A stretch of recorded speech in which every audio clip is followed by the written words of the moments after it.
Assalamualaikum warahmatullahi wabarakatuh. Salam guru penggerak. Perkenalkan, saya Diah Atmarini, calon guru penggerak angkatan 9 dari SD 5 Hadipolo, Kecamatan Jekulo, Kabupaten Kudus. Dalam kesempatan kali ini, saya akan menjelaskan koneksi antar materi modul 2.3 coaching untuk supervisi akademik. Coaching adalah sebuah proses kolaborasi yang berfokus pada solusi, berorientasi pada hasil dan sistematis, di mana coach memfasilitasi peningkatan atas performa kerja, pengalaman hidup, pembelajaran diri, dan pertumbuhan pribadi dari coachee. Paradigma berpikir coaching.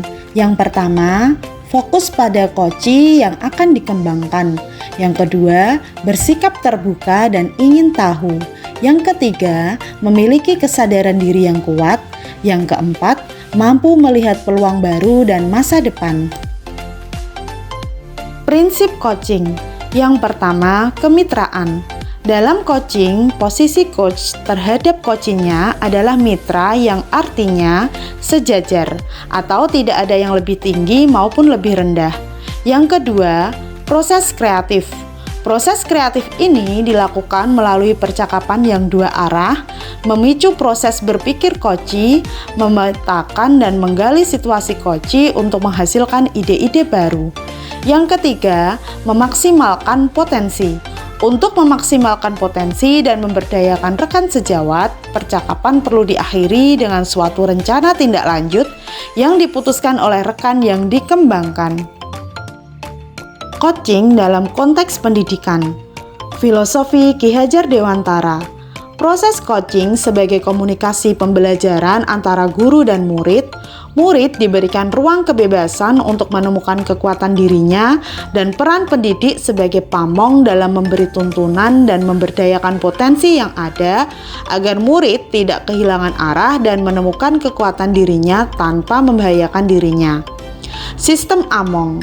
Ing ngarsa sung tulodo, ing madya mangun karsa, tutwuri handayani. Menjadi semangat yang menguatkan keterampilan komunikasi guru dan murid dengan menggunakan pendekatan coaching. Tutwuri handayani menjadi kekuatan dalam pendekatan proses coaching dengan memberdayakan semua kekuatan yang ada pada diri murid. Kompetensi inti coaching. Yang pertama, kehadiran penuh atau presence. Kemampuan untuk bisa hadir utuh bagi coachee sehingga badan, pikiran, dan hati benar-benar hadir saat melakukan percakapan coaching. Yang kedua, mendengarkan aktif. Seorang coach yang baik akan mendengarkan lebih banyak dan lebih sedikit berbicara.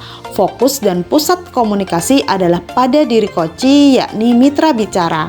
Yang ketiga, mengajukan pertanyaan berbobot. Pertanyaan yang diajukan dapat menggugah orang untuk berpikir, menstimulasi pemikiran coachee, memunculkan hal-hal baru, dan mengungkapkan emosi. Agar coaching berjalan dengan baik, saya harus menerapkan mendengarkan dengan rasa. R. Receive, menerima atau mendengarkan dengan seksama informasi yang disampaikan coachee. Perhatikan kata kunci yang diucapkan. A. S. Ajukan pertanyaan untuk memperdalam. S. Appreciate, memberikan apresiasi dengan merespon atau memberikan tanda bahwa kita mendengarkan coachee. Respon bisa berupa anggukan atau kontak mata. A. Summarize, rangkuman yang Anda tangkap, gunakan kata kunci jadi. Pastikan coach dan coachee memiliki pemahaman yang sama. Minta coachee untuk konfirmasi apakah sudah benar dan sesuai. Percakapan berbasis coaching dengan alur tirta. T. Tujuan. Coach perlu mengetahui apa tujuan yang dicapai coachee dari sesi coaching ini. I. Identifikasi. Proses menggali semua hal yang terjadi pada diri coachee. R. Rencana aksi. Coach membantu coachee dalam memilah dan memilih hasil pemikiran selama sesi yang nantinya akan menjadi sebuah rancangan aksi. Ta. Komitmen. Coachee dalam membuat sebuah rencana aksi dan menjalankannya. Supervisi akademik dengan paradigma berpikir coaching. Supervisi akademik perlu dimaknai secara positif sebagai kegiatan berkelanjutan yang meningkatkan kompetensi guru sebagai pemimpin pembelajaran dalam mencapai tujuan pembelajaran, yakni pembelajaran yang berpihak pada anak. Beberapa prinsip supervisi akademik dengan paradigma berpikir coaching meliputi kemitraan, konstruktif, terencana, reflektif, objektif, berkesinambungan, dan komprehensif. Siklus dalam supervisi klinis pada umumnya meliputi 3 tahap, yakni pra-observasi, observasi, dan pasca-observasi. Pengalaman reflektif terkait pengalaman belajar. Emosi yang disarankan, tergugah untuk lebih giat belajar, mendapatkan pemahaman yang baik tentang coaching untuk supervisi akademik.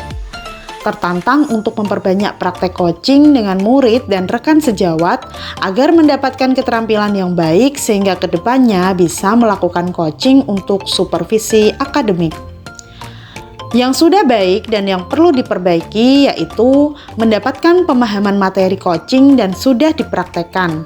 Dan yang perlu diperbaiki terkait dengan kompetensi menjadi coach yang baik, terutama untuk mengajukan pertanyaan berbobot sebagai coach kepada coachee.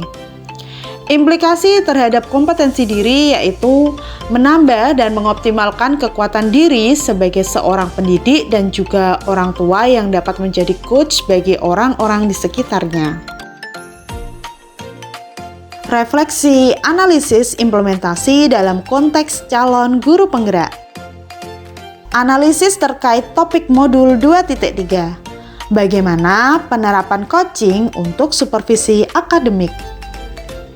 Melalui supervisi akademik, kegiatan pemberdayaan dan pengembangan kompetensi diri dalam rangka peningkatan performa mengajar dan mencapai tujuan pembelajaran, coaching dibutuhkan sebagai peningkatan motivasi atau komitmen diri seorang guru sehingga kualitas pembelajaran meningkat seiring meningkatkan motivasi kerja para guru.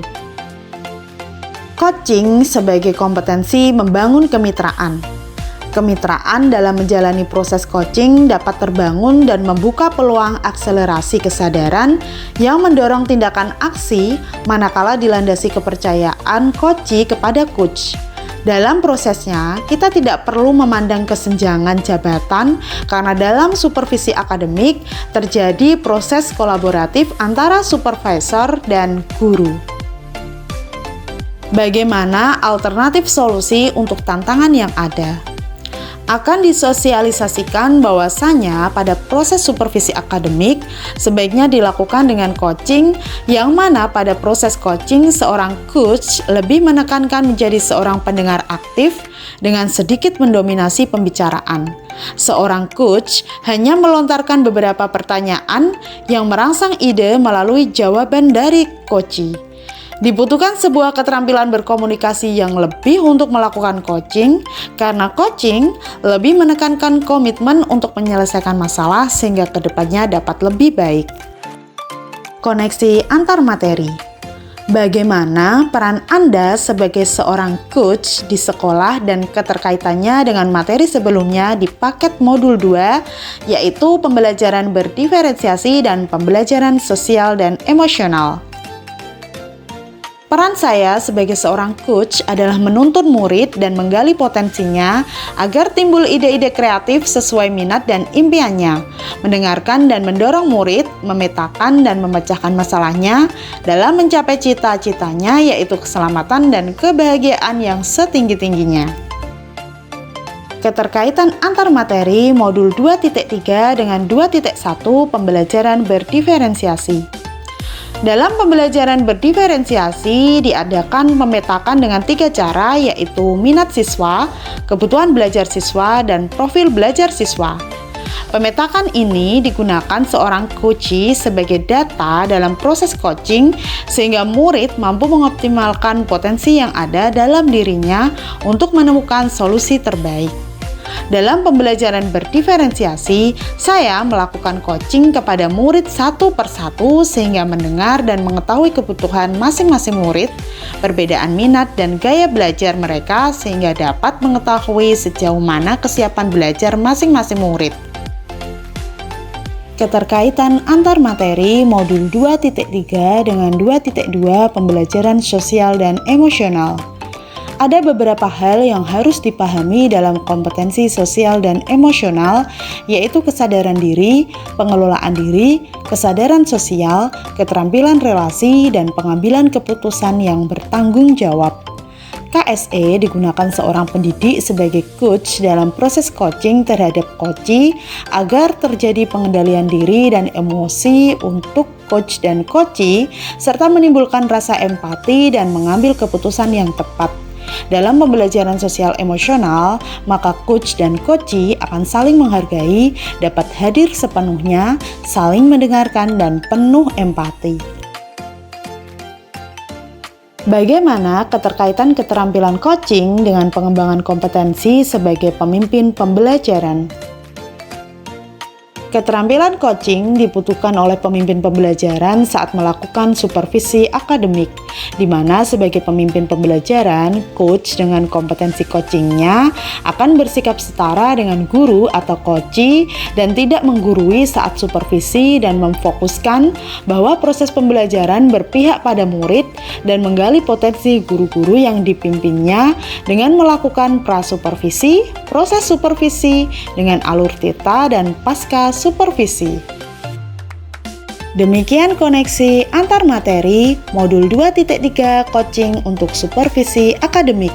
Terima kasih sudah menonton. Salam guru hebat dan bahagia. Wassalamualaikum warahmatullahi wabarakatuh.